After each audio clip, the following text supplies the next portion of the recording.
Formation sur l'audit humidité, des fondamentaux de l'humidité dans le bâtiment ancien. Petite formation qu'on présente à l'Ordre des architectes, qui dure normalement 2 jours. Et je vous propose de vous la présenter en plusieurs parties. Donc d'abord sur les problèmes de l'humidité, pourquoi il y a des problèmes, comment trouver des solutions, comment diagnostiquer aussi les problèmes, combien ça coûte les traitements des remontées capillaires. Donc, à l'issue de cette petite formation, vous serez capable de connaître les comportements des différents matériaux par rapport au transfert de vapeur. Vous serez capable d'identifier les principaux problèmes liés à l'humidité dans les parois. Donc, c'est quoi une remontée capillaire? C'est quoi des transferts de vapeur d'eau dans une paroi? De maîtriser les paramètres techniques liés à l'humidité dans les matériaux, les notions de pare-vapeur, freine-vapeur, c'est quoi une membrane hygrovariable? On entend tout et son contraire. Et j'aimerais bien faire un petit peu faire le point en fait sur les différents freins de vapeur. Pourquoi on met un frein vapeur, un pare-vapeur ou autre, un pare-pluie. Et ensuite, quelques outils simples que je vais vous présenter pour analyser les transferts de vapeur d'eau. Et on finira cette première partie de formation sur quelles sont les solutions simples à mettre en place. La formation se déroule en plusieurs parties. D'abord, on rappelle des enjeux. Ensuite, on rappelle les différentes sources d'humidité dans le bâtiment. D'où vient l'humidité? Ça peut venir de l'intérieur, ça peut venir de l'extérieur. Le contexte physique et tout ce qui est définition de base. Le comportement ensuite des matériaux par rapport à la vapeur. L'eau, elle peut être en liquide, elle peut être en gazeux, elle peut être solide. On va voir les différentes formes et ce que ça engendre surtout. L'influence de l'isolation thermique, s'il y a un bâtiment, à partir du moment où on isole le bâtiment, est-ce que ça va créer des pathologies? Si oui, sinon, qu'est-ce qu'on fait? Et ensuite, donc, les membranes, et on finira par présenter plusieurs outils pour permettre de vérifier nous-mêmes les problèmes d'humidité. Premier contexte, c'est enjeu. Comment sont répartis les bâtiments en France? J'ai voulu mettre cette petite diapo pour se rendre compte en fait que la plupart des bâtiments déjà sont. Il y a beaucoup de maisons individuelles qui sont touchées, beaucoup de maisons individuelles qui sont assez vieilles aussi. Donc vous voyez, dans le bâtiment et le secteur du bâtiment représente 43% de la consommation annuelle d'énergie finale et 25% de la consommation de CO2 en moyenne. Ça évolue chaque année. Et 58% des bâtiments anciens sont des maisons individuelles, qui sont justement difficiles à toucher. Et on verra à partir de quand justement on a un risque éventuellement de remontée capillaire. Et on sait que derrière, il faut rénover massivement, que ce soit les bâtiments tertiaires, les bâtiments collectifs et les maisons individuelles. Donc depuis l'accord de Paris, Grenelle 2, etc., et toutes les normes depuis, on sait qu'on doit rénover à peu près 1 million de logements par an et on en rénove à peine 300 000. Et quand bien même on les rénove, généralement c'est encore trop souvent mal rénové. On ne prend pas en compte justement les problèmes d'humidité, les problèmes de transfert de vapeur, de ventilation, etc. Donc pour moi, ça ne sert à rien de rénover très vite si on rénove mal. Il faut mieux rénover moins et mieux.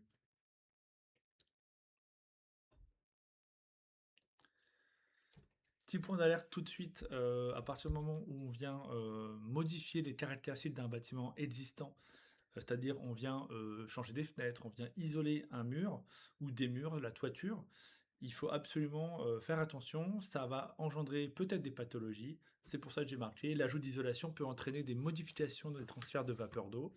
Oui, parce qu'un matériau a des caractéristiques sur les transferts de vapeur d'eau qui peuvent venir perturber les caractéristiques du mur initial, voire même structurel. On pense au bâtiment en pan de bois, donc c'est l'ossature bois avec un remplissage d'époque en torchis, et on voit encore sur beaucoup de bâtiments, des bâtiments qui ont été rénovés avec du polystyrène par exemple. Donc des fois des matériaux ne vont pas forcément ensemble parce qu'ils n'ont pas les mêmes transferts de vapeur d'eau. Il y en a un qui est plutôt fermé, un qui est plutôt ouvert, et l'ensemble des deux crée des pathologies.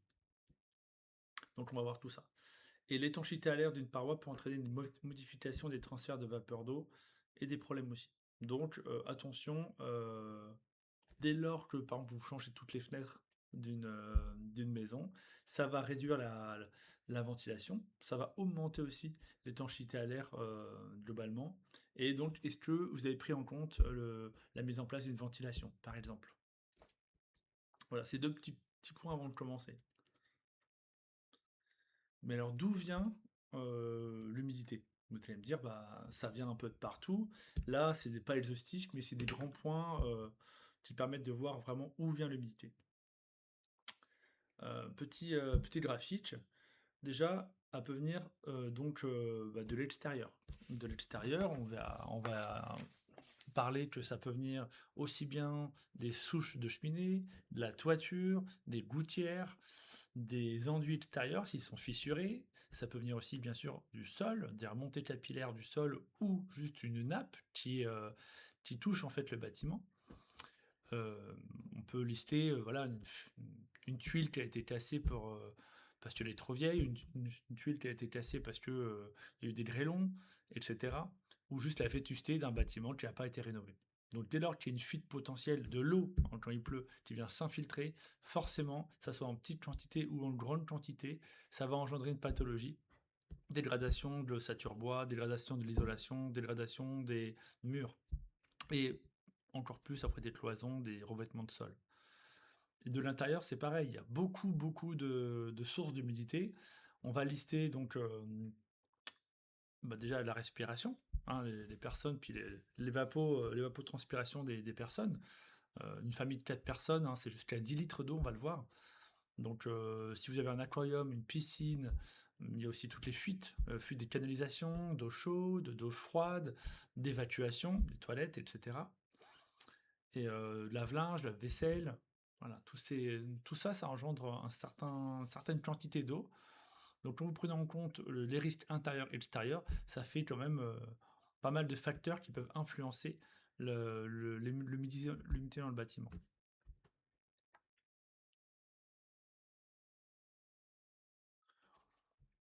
Le point numéro un que je voulais exposer, d'abord, c'est plutôt sur la connaissance générale de votre bâtiment. C'est où il est situé. Est-ce qu'il y a des vents dominants qui influent, enfin, il y en a forcément, mais d'où ils viennent? Vous allez me dire, bah quoi, pourquoi on parle de vent alors qu'on parle des problèmes d'humidité? En fait, dès lors qu'on s'intéresse à un bâtiment, on est obligé de savoir d'où viennent les vents dominants, parce que les vents emmènent la pluie. Si le vent, comme là, c'est le dessin en orange, c'est les vents qui viennent du sud-ouest à plus de 8 mètres par seconde, hein. L'échelle en bas, c'est des mètres par seconde. Donc les vents bleus, c'est les vents lents, les vents verts, c'est les vents moyens, et les vents orange, c'est les vents rapides. À partir du moment où on a des vents qui viennent du sud-ouest, bah forcément la pluie va venir du sud-ouest. Donc une façade sud-ouest, elle va être plus impactée, par exemple si notre bâtiment était sur ce site, qu'une façade qui est par exemple ici à l'est, où il n'y a quasiment pas de vent. D'accord? Donc pareil, si le terrain est en pente, il va pleuvoir et donc ça va s'écouler aussi dans le sens de la pente. Donc tout ça, c'est intéressant de savoir, est-ce qu'il y a des nappes, est-ce qu'il y a des sources d'eau, est-ce qu'il pleut, et sur quelle façade, etc. Donc ça, il y a des données gratuites, il y a des données payantes sur la rose des vents, mais je vous invite à aller regarder sur Météo France, hein, qui donne des roses des vents sur chaque localité. Ça peut être mensuel, ça peut être annuel, décennal, trentenaire, etc.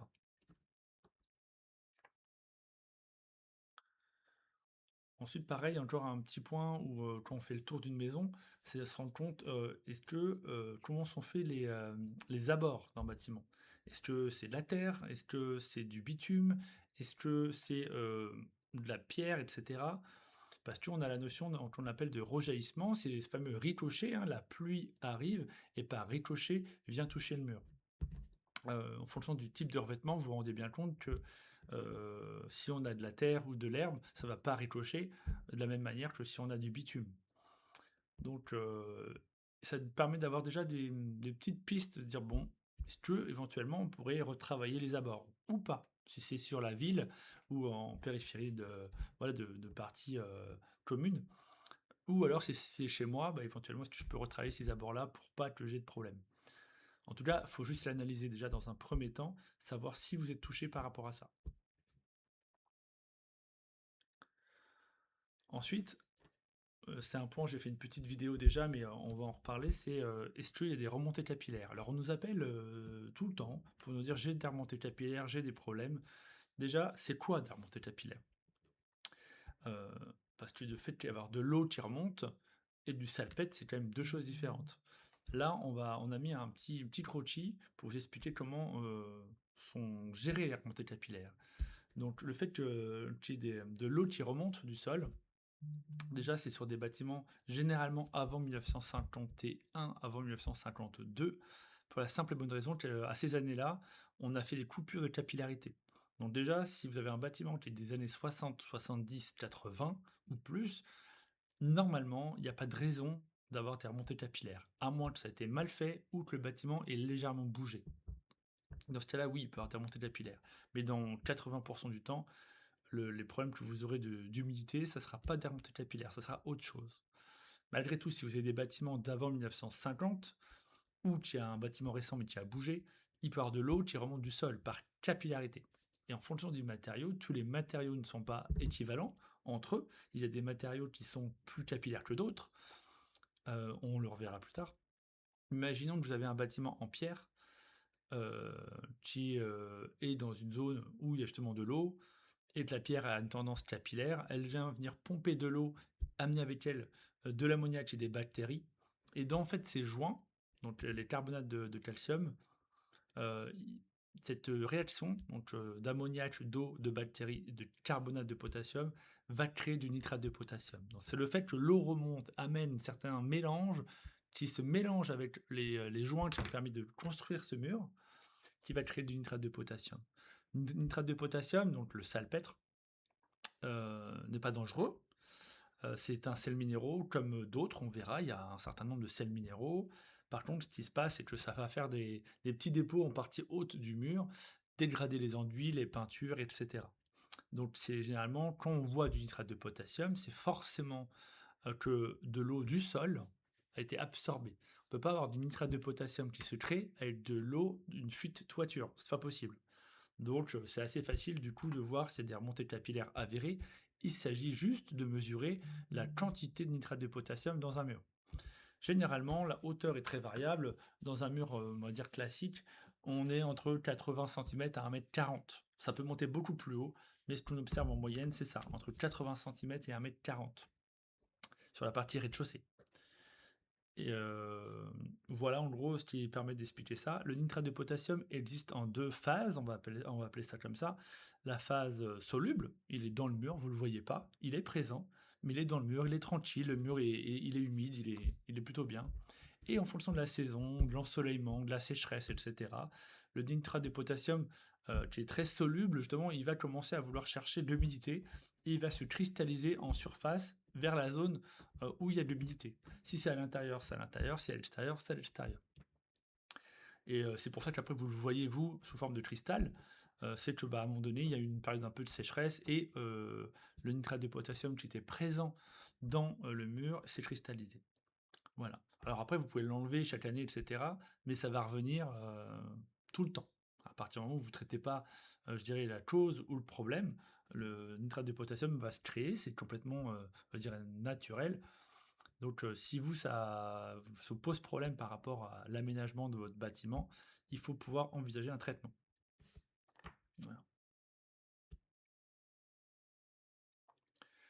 Des sels minéraux, comme le nitrate de potassium, il y en a plusieurs. Là, un petit tableau, on a listé donc les sulfates de sodium, les carbonates de sodium, les chlorures de sodium, les chlorures de potassium, le sulfate de calcium, le sulfate de magnésium, nitrate de sodium, nitrate de potassium, donc voilà, et d'autres sels doubles qu'on appelle. Et en fonction d'où vous vous trouvez, des fois plutôt près de la mer ou autre, s'il y a des champs, etc., il y aura des sels minéraux qui vont être plus ou moins présents dans le bâtiment en fait. Et tu m'as cassé ma vidéo, putain.